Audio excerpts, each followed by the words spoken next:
गलत इस्तेमाल की अगर हम बात करें उसको लेके,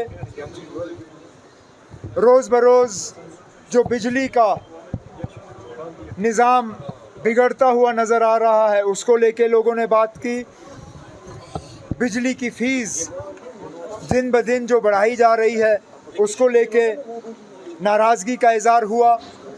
राशन की किल्लत, राशन की कीमतें, जिस तरह जम्मू कश्मीर को हर लिहाज से धकेला जा रहा है और सताया जा रहा है, इन सब चीज़ों को लेके नेशनल कॉन्फ्रेंस के वर्किंग कमेटी के मेंबरों ने अपनी बात जो है सदर मोहतरम के सामने रखी। उमर साहब, सर क्या अलायंस का एटमॉस्फेयर है वो आप भी मॉनिटर कर रहे होंगे? पार्लियामेंट का एटमॉस्फेयर जो है बात कर रहा उस वक्त वो फ्रंट एटमॉस्फेयर नहीं लग रहा। जो दूसरा कि प्राइम मिनिस्टर जो उनका नाम है आने वाले इलेक्शन का नाम नहीं दिया गया। दूसरा के साथ इंजीनियर रशीद का वोट देना अनकंफर्टेबल एटमॉस्फेयर। जहाँ तक ओथ लेने की बात है, ये अदालत का फैसला होता है, मैं इसमें कुछ नहीं कह सकता। अदालत ने जो फैसला लिया वो लिया। जहाँ तक पार्लियामेंट की हम बात करें तो मेरे साथ आगा रूहुल्लाह साहब खड़े हैं। ये खुद स्पीकर की मनमर्जी के शिकार हुए हैं। खुद इनकी जो स्पीकर साहब के इलेक्शन के बाद तकरीर हुई उसमें से एक हिस्सा जो है काट दिया गया था क्योंकि स्पीकर साहब इनकी बातों से खुश नहीं थे। इसी तरह लीडर ऑफ द ऑपोजिशन की तकरीर का हिस्सा बीजेपी के कहने के बाद कटवाना, ये अपने आप में एक अच्छी बात नहीं है। जमहूरियत में हर किसी को अपनी बात रखने का जो है हक है। अगर गाली गलोच नहीं, अगर गलत अल्फाज इस्तेमाल नहीं किए गए तो इन चीज़ों को रिकॉर्ड से निकालने की जो है नौबत आनी नहीं चाहिए थी। लेकिन बीजेपी को अब कौन याद दिलाए कि 400 की तो उन्होंने बात की लेकिन 240 भी पार नहीं हुआ। बीजेपी को कुछ हद तक अपना रवैया बदलना चाहिए। वो इस अंदाज से बात करते हैं जैसे कि उनके 400 मेंबर पार्लियामेंट में हैं, उनके 240 हैं और 240 से आगे उनकी गाड़ी गई नहीं। हम उम्मीद करेंगे कि ऑपोजिशन को और ऑपोजिशन के मेंबरों को इस तरह जो है इनके साथ जो है व्यवहार नहीं होगा। जहाँ तक देखना, अब हम क्यों बार बार ये उम्मीद करें कि वज़ीर आज़म साहब जम्मू कश्मीर का जिक्र करेंगे। ठीक उससे कुछ दिन पहले वज़ीर आज़म साहब यहाँ आए थे, उन्होंने योगा किया।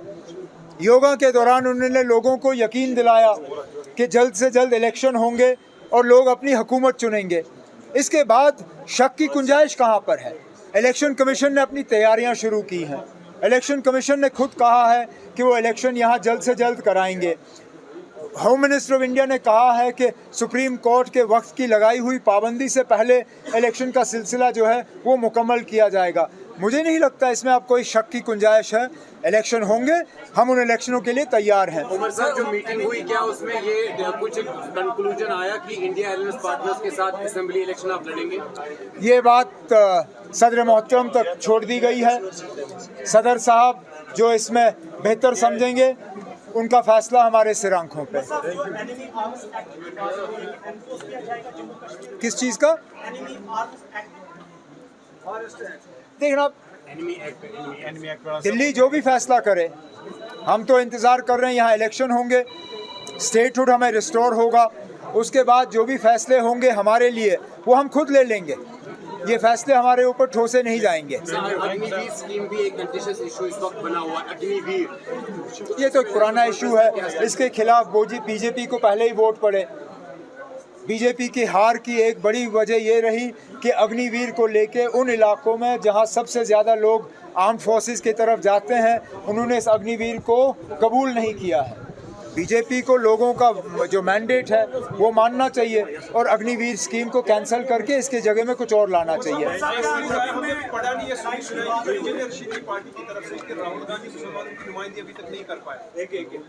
सॉरी, किसने कहा ये?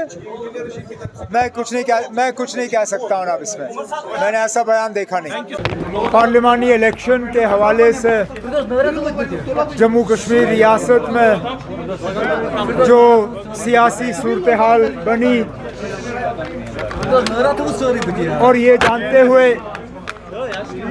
कि चंद महीनों के अंदर दोबारा इंतखाबात की उम्मीद है, उम्मीद की जा रही है कि